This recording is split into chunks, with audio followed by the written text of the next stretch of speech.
राहुल गांधी के बारे में क्यों नहीं बनाई मूवी आपने? राहुल गांधी भी तो कम पर्सनालिटी नहीं। राहुल गांधी साहब, अब यहाँ आपके बाप का नाम नहीं, सिर्फ आपका काम बोलेगा। ये आपका स्वागत है। मैं विवेक बिंद्रा, फाउंडर सीईओ बड़ाबिजनेस.com। आज जिनसे मिलवाने वाले हैं, इंट्रोडक्शन की कोई आवश्यकता नहीं है। आप जानते हैं विवेक ओबरॉय जी के, उनके करियर के बारे में जानते हैं। बड़े दबंग टाइप व्यक्ति हैं, असली दबंग है। हाँ, मोदी मूवी बनाई है, 23rd को इलेक्शन का रिजल्ट आ रहा है। आप जानते हैं मूवी डिले होते होते 24th को लॉन्च होने वाली है। आइए चर्चा करते हैं, कुछ थोड़ी मीठी, कुछ थोड़ी थोड़ी कड़वी, विवेक ओबरॉय जी से कि इस मूवी को प्रमोट आखिरकार क्यों किया उन्होंने।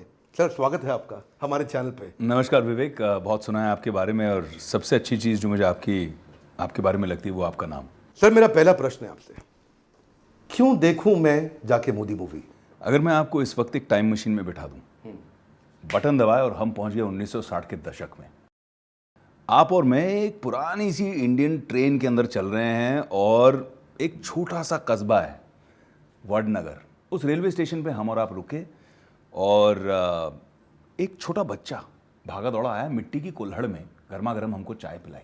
हमने 5 पैसे उसके हाथ में रखे और जाते जाते मैंने कहा, विवेक ध्यान से देखो इसे, एक दिन ये भारत का प्रधानमंत्री बनेगा, एक दिन ये अमेरिका के राष्ट्रपति से आंख मिलाकर बात करेगा, जापान के प्राइम मिनिस्टर के साथ कंधा से कंधा मिला के चलेगा। आप बोलोगे क्या बात कर रहे हो यार, मजाक कर रहे हो आप। कोई बड़ा सरनेम नहीं है, कोई जेनरेशनल पॉलिटिशियन नहीं है, ना कोई ओबीसी कार्ड के ऊपर, कास्ट कम्युनिटी के ऊपर खेल के भाई मैं फलां का नेता हूं बन के, ना कोई माइनॉरिटी नेता।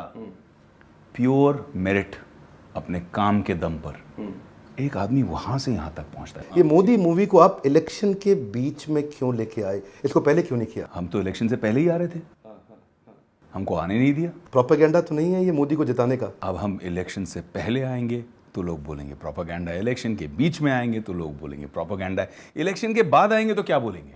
राहुल गांधी के बारे में क्यों नहीं बनाई मूवी आपने? राहुल गांधी भी तो कम पर्सनालिटी नहीं है। मुझे लगता है कि राहुल गांधी पर फिल्म बननी चाहिए। कुछ गाने इटली में शूट होने चाहिए, बाकी फिल्म थाईलैंड में शूट होनी चाहिए। बहुत बढ़िया होगा, वहाँ डिस्काउंट भी मिलेगा हमको। लेकिन तब बनाई जाए वो फिल्म जब राहुल गांधी साहब देश के लिए कुछ बढ़िया करें।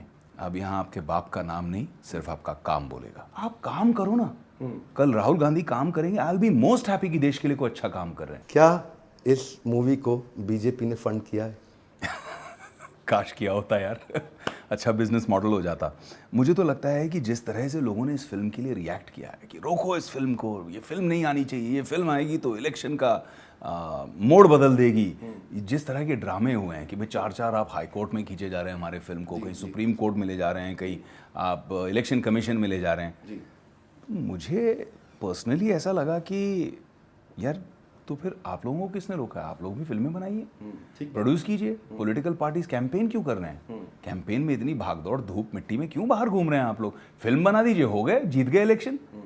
ऐसा थोड़ी होता है। लोग कहते हैं वाहियात किस्म की बातें कि भाई आप नरेंद्र मोदी जी को अपनी फिल्म में हीरो बना रहे हैं। भैया वो हीरो हैं, इसीलिए हम फिल्म बना रहे हैं, हम उनको हीरो नहीं बना रहे हैं। करोड़ों लोगों के लिए देश विदेश में, कई देशों में वो हीरो है, इंस्पिरेशन है, और वो ही इंस्पिरेशन को हम सिनेमा में दर्शा रहे हैं। मूवी रिलीज करने का पर्पस क्या था? इलेक्शन के बहाने बहुत सारे पैसे कमाना, शोहरत पाना, या मोदी जी को जिताना?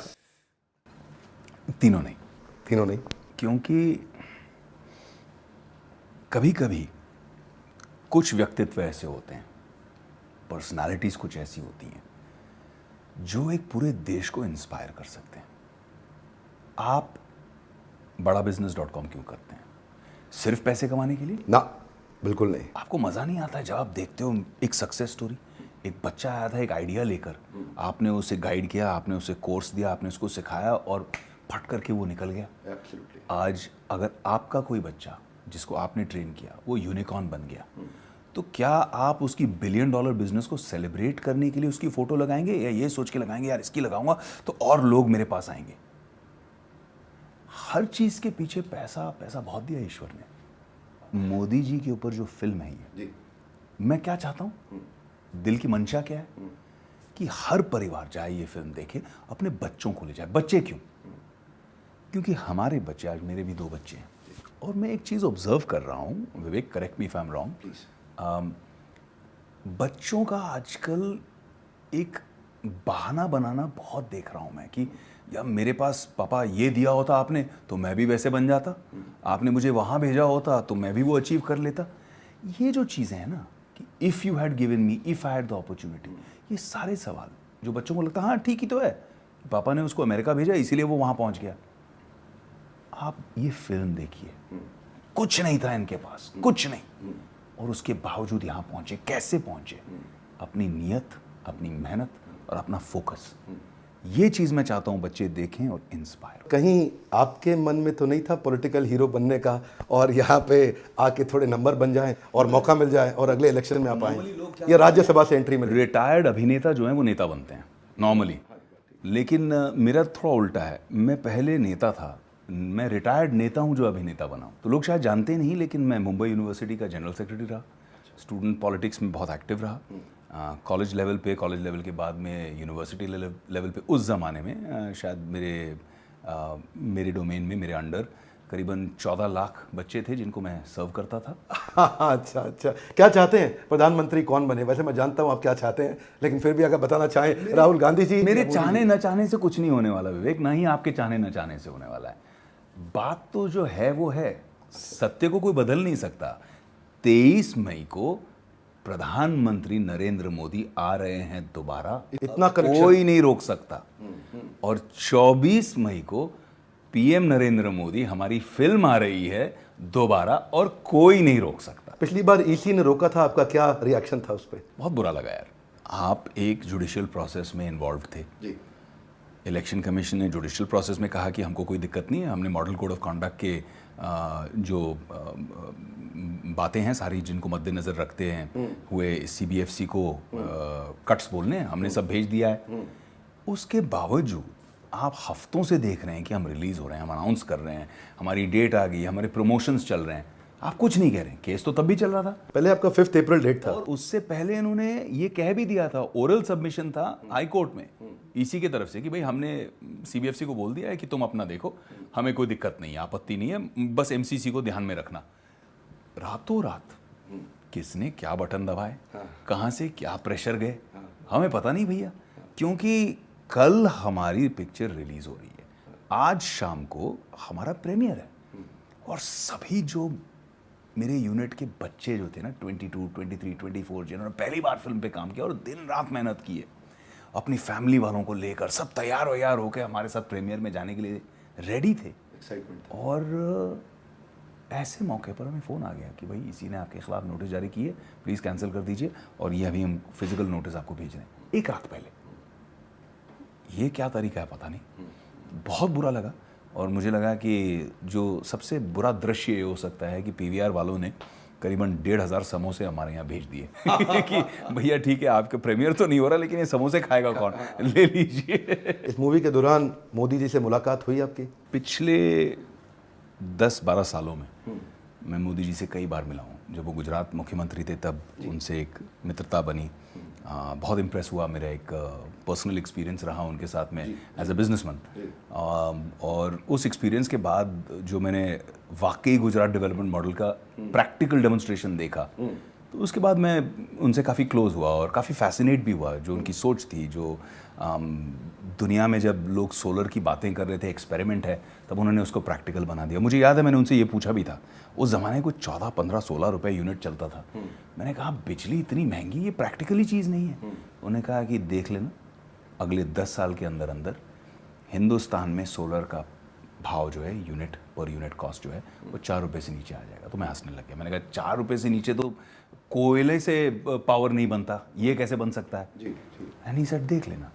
मैंने आप सोलर को क्यों प्रोपोगेट कर रहे हैं? तो उन्होंने मुझे बहुत अच्छी बात कही थी। उन्होंने कहा देश जो है उसको किसी भी दूसरे देश के ऊपर अपने पावर के लिए, अपनी ऊर्जा के लिए डिपेंडेंट नहीं होना चाहिए, निर्भर नहीं होना चाहिए कि भाई वहाँ से तेल आया तो हमारी इकोनॉमी चली, तेल का भाव बढ़ गया तो हमारे यहाँ इन्फ्लेशन लग गया।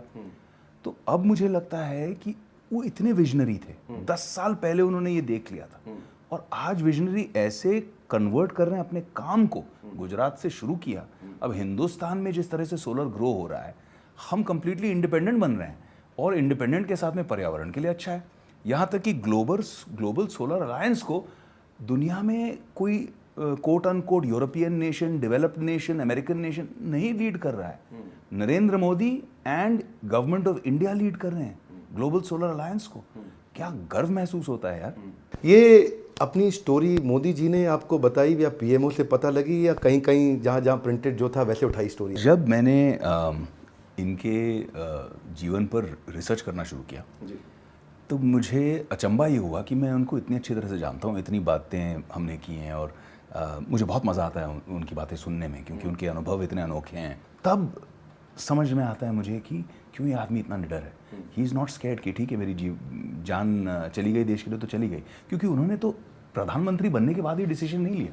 उन्होंने तो 25-30 साल 1980s 90s में ये डिसीजन ले लिया था कि अगर मेरी जान देश के लिए चली गई तो चली गई। वैसे आपने अभी तक कई इंटरव्यूज दिए होंगे, आपके बाकी इंटरव्यूज का चैनल पे हो सकता है इतना व्यूअरशिप ना आया हो। आज हम बड़े गर्व के साथ कहते हैं एंटरप्रेन्योरशिप में हमारा वर्ल्ड का नंबर 1 यूट्यूब चैनल है, लाखों लोग आपको देखेंगे। एक बात पूछना चाहता हूँ, अगर आप बता सके, मोदी जी ने मूवी देख ली है? पिक्चर का जो क्लाइमैक्स जैसे सस्पेंस रहता है ना, इस सवाल का जवाब भी मैं वैसे ही सस्पेंस में छोड़ना चाहता हूँ। ये जो आपका कन्विक्शन है, इसको देख के बहुत उत्साह बढ़ा और आई एम श्योर पूरे देश का उत्साह बढ़ेगा, क्योंकि ये मूवी ऐसी पर्सनालिटी के बारे में रिव्यू करना है आपको। अच्छा, जरूर जरूर सर। क्योंकि कोई भी क्रिटिक जो है हिंदुस्तान का, उसके आपके जितने फॉलोअर्स हैं नहीं, तो मैं चाहूंगा कि फॉर द फर्स्ट टाइम विवेक आप बनेंगे क्रिटिक। अच्छा, क्या बात है। विवेक की फिल्म पर क्रिटिक बनेंगे विवेक।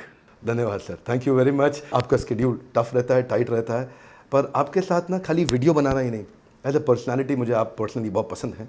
और जो हमारा कॉमन ग्राउंड है भगवत गीता का प्रेम, कृष्ण का प्रेम, वो और अच्छा लगता है। लोग मुझे बोलते थे कि आप गीता पे वीडियो बनाते हैं, हिंदुइज्म का प्रचार कर रहे हैं। आज पाकिस्तान में भी 4 लाख लोग मेरे वीडियोस भगवत गीता के देखते भी हैं, क्या बात, लाइक भी करते हैं, शेयर भी करते हैं। इसलिए आज मैं बड़े दम से कहता हूँ, बड़ा बिजनेस जो हमने चालू किया है उसका एक ही पर्पज़ है। ये हमने बॉस्टन के लिए नहीं, भागलपुर के लिए बनाया है, ये हमने पेरिस के लिए नहीं, ये हमने पीलीभीत के लिए बनाया है, ये हमने मेलबर्न के लिए नहीं बनाया, मोगा के लिए बनाया है। एक छोटे शहर के एक आम आदमी को, गरीब आदमी को एक बड़ा एंटरप्रेन्योर, यूनिकॉर्न, जैसा आपने बोला, आपके मुंह में घी शक्कर। यही तो है हिंदुस्तान, जिनकी बातें आप करें, यही तो है हिंदुस्तान। ये फिल्म भी जो हमने बनाई है, हमने इसी दिमाग को लगा के बनाई है कि हर घर में, हर गांव में, चाहे मोगा हो, पीलीभीत हो, यहाँ के जो लोग देखें इस फिल्म को और एक हो जाए, एक जुड़े। ये फिल्म ऐसी फिल्म है कि अगर आप देशभक्त हैं, आपको ये फिल्म अच्छी लगी। मैं धन्यवाद देता हूं आज विवेक ओबरॉय जी को। मेरे बड़े सारे कड़क प्रश्न, उनके बहुत जबरदस्त मीठे आंसर। आपने बहुत मेहनत करी है सर मूवी बनाने के लिए, आपने दिन रात काम किया होगा। मैं जानता हूं वो जो मेकअप आपने किया है ना, उसमें 4-4, 5-5 घंटे की वेटिंग रही होगी उस मेकअप में। 6-6, 7-7 घंटे, 6-6, 7-7 घंटे, वो भी अपने आप में एक तपस्या है। इस तपस्या का फल मैं उम्मीद करता हूं आपको भी मिले। हमारे साथ जुड़े रहने के लिए, बड़ा बिजनेस ऐप डाउनलोड करने के लिए, नंबर 1 यूट्यूब का एंटरप्रेन्योरशिप चैनल बनाने के लिए, वीडियो अगर थोड़ा सा भी पसंद आया हो लाइक जरूर कर देने के लिए, कमेंट बॉक्स में विवेक ओबरॉय जी के बारे में और इनकी आने वाली मोदी मूवी के बारे में राय जरूर दीजिएगा। मैं एक एक कमेंट को पढ़ूंगा और विवेक जी को भी भेजूंगा ये वीडियो कि वो भी नीचे आपके कमेंट्स पढ़ें, आप क्या कहना चाहते हैं इस वीडियो के बारे में। हमारे साथ जुड़े रहने के लिए प्रेम पूर्वक आप सबका हर बार की तरह बहुत बहुत धन्यवाद।